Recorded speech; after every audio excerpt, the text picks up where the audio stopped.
Hi everybody, welcome back to our ranch. As you can see, we have a stranger here with us on the porch this morning.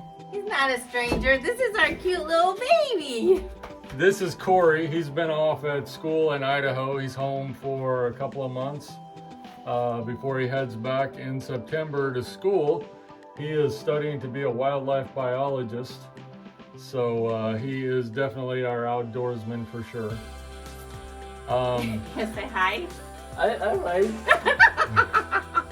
So we are back out here. We have finally insulation scheduled to start this evening. So super excited for that. Yes. They scheduled us for working nights because of the temperatures here in Texas right now and really across a lot of the country are so scorching hot during the day that they've scheduled to do the insulation overnight. So they should be showing up here sometime this evening and get going. We hope to show you some of that process and the spraying of the insulation. We've been waiting for this to happen a long time. We've been talking about it for a long time, so fingers crossed by tomorrow morning we are insulated. We have a lot of other miscellaneous tasks and stuff we'd like to do too, and we're going to take advantage of Corey being here and having his big, strong, young muscles to help us out. I have no doubt. And you can see Corey is our most redneck child, if you will. Check out that mullet. Check out, do the hair swing. Oh yeah. Girls, don't be jealous. That's a crazy hair right there. Oh. All right, so stick along with us and we'll get going.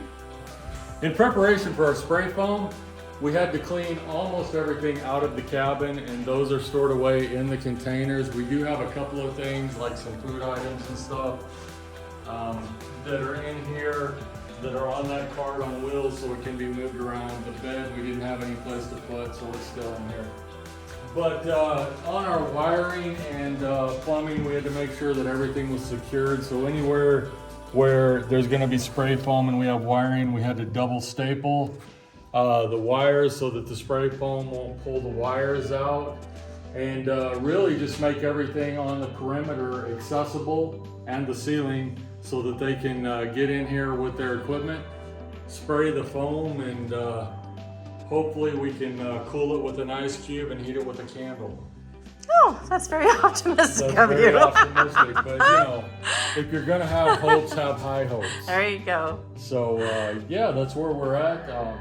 All right, y'all, so we're sitting in the truck. Installation guys are supposed to be here at 10:30 tonight now. Corey and Cameron, they rented an Airbnb in town, so they went to get some shut-eye, and we're hanging out waiting for the insulation crew. Anyway, that's an update. More to come as soon as the insulation guys show up. Until then, we're just hanging out. Got the seats laid back, chilling in the truck. Fortunately, it has cooled off tonight. 1090. It's not cool. Well, after working outside all day today, it doesn't feel too bad, actually. So we get bored easily. So we're tired of just sitting around and waiting. So we came out to the end of the road to wait for the insulation guys to show up. I feel like a little kid at Christmas morning. Yeah. So, Ready for Santa to deliver. absolutely. But the moon is pretty. Let me see if I can. So that's nice. At least the view is pretty. The stars are out. It's a beautiful, clear night.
Here's a quick demo on the difference between the closed cell, which snapped right in two, and then the open cell, which is much softer.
So hi, we're here with Ben with Armor Insulation. They're in the process of finishing doing the spray foam insulation in the tiny cabin. And Ben, I'm gonna let you explain a little bit about what we did and what foams we used to do the cabin, Okay. and a little bit about your business.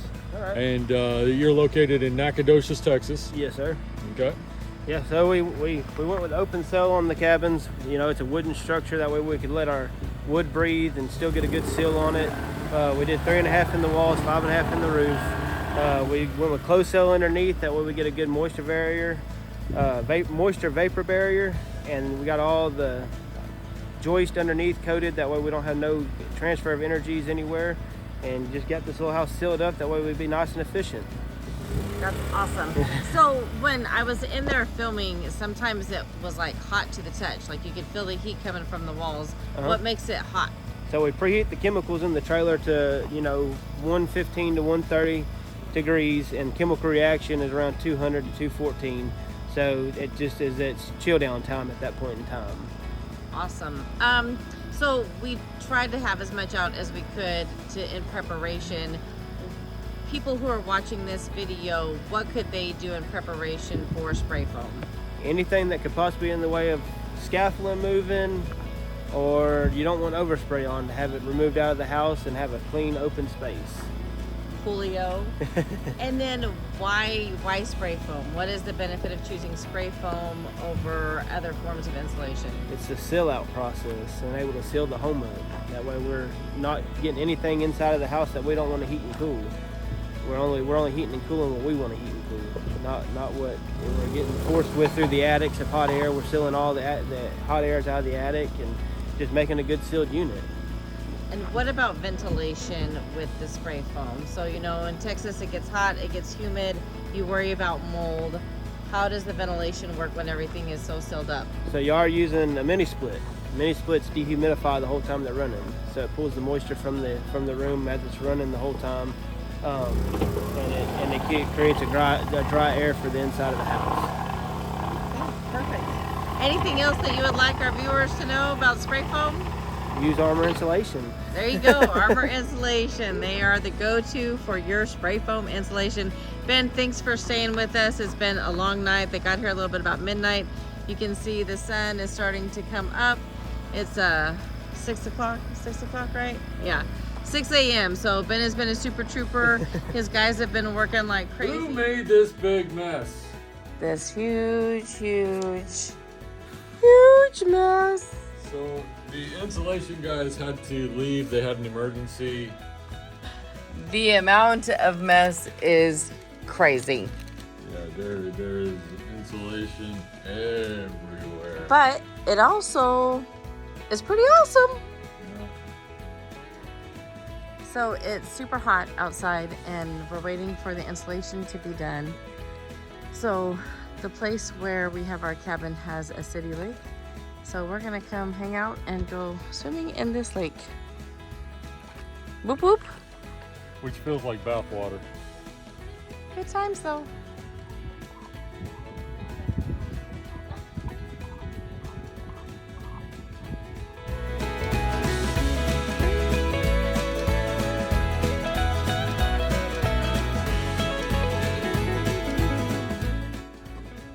So, after spending a lovely night in a camper that questionably had air conditioning, I don't think it had my ice cream melted in the freezer. It was that hot, but it refroze, and so that's breakfast. It's breakfast. Sweet. Sean, Corey, how'd you guys feel? Stanky. I feel stanky. I feel like it's been a very long, sleepless, frustrating weekend. I have my beauty sleep. And then I don't get this just overnight. And the last couple nights, it's been rough. It's been rough. Hey, walking in the woods, these overalls, you got pockets for storage, strap, full of paper. You gotta stay prepared out in these woods. Always have some TP. All right, so they just came in last night and they sprayed my cabin. If you want to take a little pan around the room, this is what it looks like right now. So they have half the walls kind of knocked down, shaved off, but it looks like they still need to get the roof and a couple more interior walls. It's pretty messy. But now the air conditioner will work fantastic. They are coming back this week and they will finish both cabins. So stay tuned for part 2 of spray foam insulation. Thank you for joining us at Our Ranch Adventures. If you like our content, please like and subscribe. And as always, go have an adventure of your own. Bye.